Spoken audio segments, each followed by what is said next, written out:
자, 4월 16일 오후 9경기, 9개 한 경기가 취소가 됐더라고요. 그래서 9경기 빠르게 해보도록 하겠습니다. 자, 요미랑 요코부터 해볼 텐데, 일단 두 선발 모두 뭐 야마사키라던가 바우어라던가 뭐 지난 경기 피칭 내용이라던가 지표를 봤을 때 뭐 둘 다 믿을만한 투수라는 건 변함은 없고요. 다만 좀 야마사키의 불안점은 뭐 있긴 하다. 근데 있는 만큼 이닝을 먹어줄 수 있는, 이닝을 되게 길게 먹어줄 수 있는 그런 선수다 보니까는 두 선발에 대한 기대감이 분명히 있다. 둘 다 이닝을 먹어줄 수 있는 선수다. 그랬을 때 결국 이 경기 같은 경우에는 좀 투수전이 많이 보이는 경기예요. 투수전이 많이 보이는 경기다 보니까 이 경기는 저득점, 그 다음에 2.5 점수, 2.5 핸디캡도 어느 정도 메리트가 있어 보이는 경기입니다. 그래서 이 경기는 언더, 그 다음에 2.5풀, 요코가 역배죠. 이렇게 접근해 보도록 하겠습니다.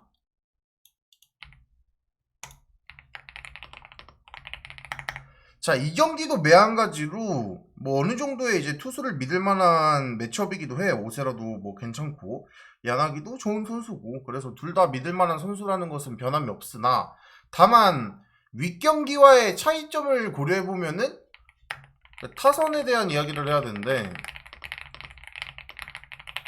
그러니까 뭐 절대적으로 보더라도 히로시마 타선이 그래도 최근 홈에서의 타선 지표는 괜찮다는 거.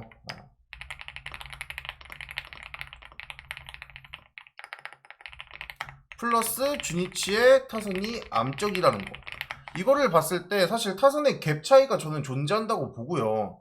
그랬을 때 둘 다 선발 투수는 믿을만 하다라고 했을 때 저는 이거 타선의 차이, 윗경기랑은 조금 다르죠. 윗경기는 제가 타선을 언급을 안 했는데 이 경기는 타선을 언급해도 될 정도의 갭이 있다고 봐.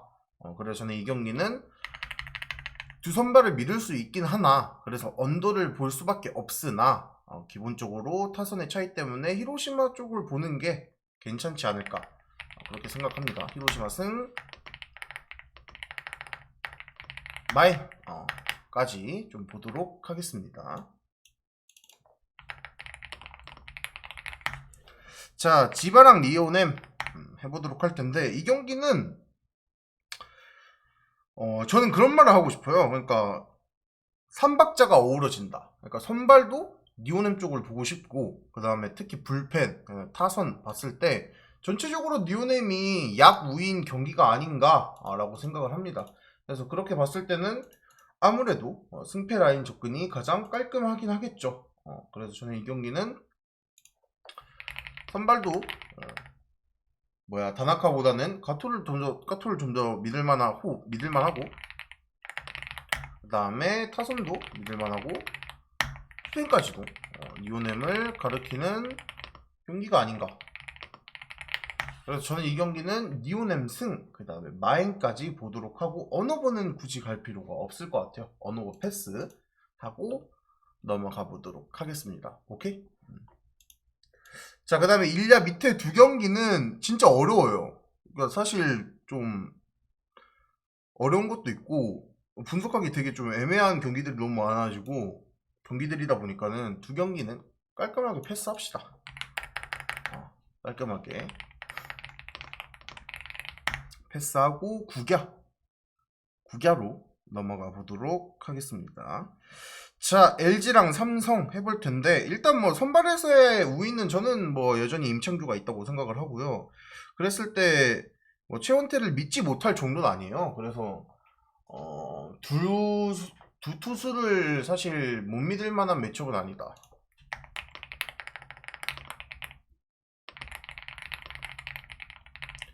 매치업이긴 하나 사실 원정의 삼성 타선은 계속 지표가 좋지 않습니다. 라팍이 아닌 한은 타선 지표가 그렇게 좋지 않은 것도 사실이고, 추가적으로 이게 LG의 뭐라 해야 되냐, 이 분위기 이런 측면을 무시할 수가 없어요. 그래서 저는 이 경기는 뭐 어쩔 수 없이 LG 쪽을 보는 게 맞을 것 같다. 그래서 저는 이 경기는 LG 승, 그 다음에 삼성 타선까지 생각을 하고, 그 다음에 LG 타선도 그렇게 대량 득점이 나올 만한 매치업까지도 아닌 것 같기 때문에 저는 이 경기는 언더 접근도 굉장히 나쁘지 않아 보인다. 8.5 정도면은 충분히 가볼만 하다라고 생각을 합니다. LG승 마인, 그 다음에 언더까지 보도록 하겠습니다.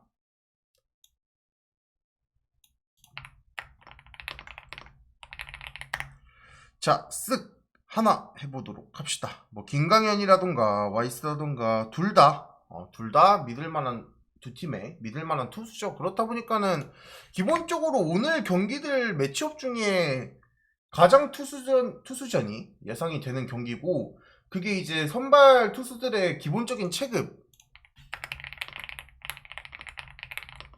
이것 때문에 이야기를 하는 게 아니야. 기본적인 체급 때문에 이야기를 하는 게 아니라 뭘 이야기를 하냐면 두 팀의 타선이 진짜 엉망이에요.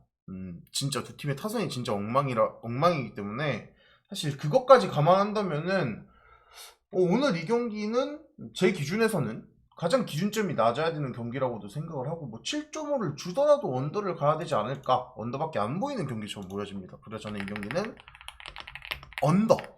언더만 접근을 해보도록 합시다. 기준점 많이 준 것 같아요. 이 정도면 언더만 따고 넘어가도록 하겠습니다.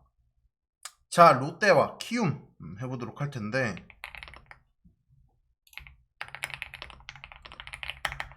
자, 이 경기는 지표만 놓고 보면 둘 다 믿지는 못해. 근데 다만 기본적으로 체급이 반지에 있는 것도 부정할 수 없는 사실이고, 하영민 같은 경우에는 그렇게 믿을 만한 선수는 아니고, 추가적으로 이 키움의 경기를 봤을 때 키움의 불펜 상황이라던가 그런 측면들, 그러니까 키움의 불펜, 그 다음에 선발 빈약하고 믿지 못하고, 추가적으로 롯데 같은 경우에도 물론 선발의 체급은 저는 있다고 보지만서도 이 불펜, 지금 불펜 기용 상황을 봤을 때 그렇게 여유로운 상황도 아니고 소모값이 어느 정도 있거든. 그랬을 때 불펜의 불안함은 두 팀 다 가지고 있는 상황이다 라고 본다면은, 저는 이 경기는요 좀 과감하게 이야기를 해보면 선발에서 실점이 안 나올 만한 매치업도 아니야. 무실점으로 끝날 만한 그런 선발 매치업도 아닌 데다가 추가적으로 선발에서 실점이 별로 없다 한들 중간 이닝 혹은 불펜으로 이어지는 그 타선에서, 그 회에서, 그 타선에서 득점이 안 나기가 힘든 경기처럼 보여집니다. 그러니까 기본적으로 타자전이 굉장히 좀 많이 보이는 경기다 보니까는 저는 이 경기는요, 뭐 롯데 1.32배당이 뭐 이해가 안 되는 건 아니지만서도 오버 접근이 좀 좋아 보입니다. 그래서 저는 이 경기는 오버, 그 다음에 굳이 보면 선발의 체급 차이 고려하면 롯데 승이 맞기는 해 보인다 정도로만 생각하시면 되지 않을까, 그렇게 생각합니다. 자, 마지막 기아랑 KT는 조금 패스를 해봅시다. 잘 모르겠어요. 저는 여전히 기아가 강하다고 생각하는데 순위가 너무 낮아요. 순위에는 이유가 있긴 하지만 감독의 이유도 있고, 제가 방송을 안 하는 동안 기아 경기는 라이브로 다 봤는데 좀 심한 말이 나와요. 심한 말이 나오긴 하지만서도 저는 잘 모르겠습니다. 별로 건들고 싶진 않아요. 그래서 이 경기는 과감하게 패스를 해보도록 하겠습니다. 자, 여기까지 하고 오늘 3경기였나요? 1야 3경기, 9야 3경기 정도 한 것 같은데 마음에 맞는 거 잘 골라서 가시면 될 것 같고, 추천받고 9야 1야 1순위 오픈하고 방송 마무리합시다.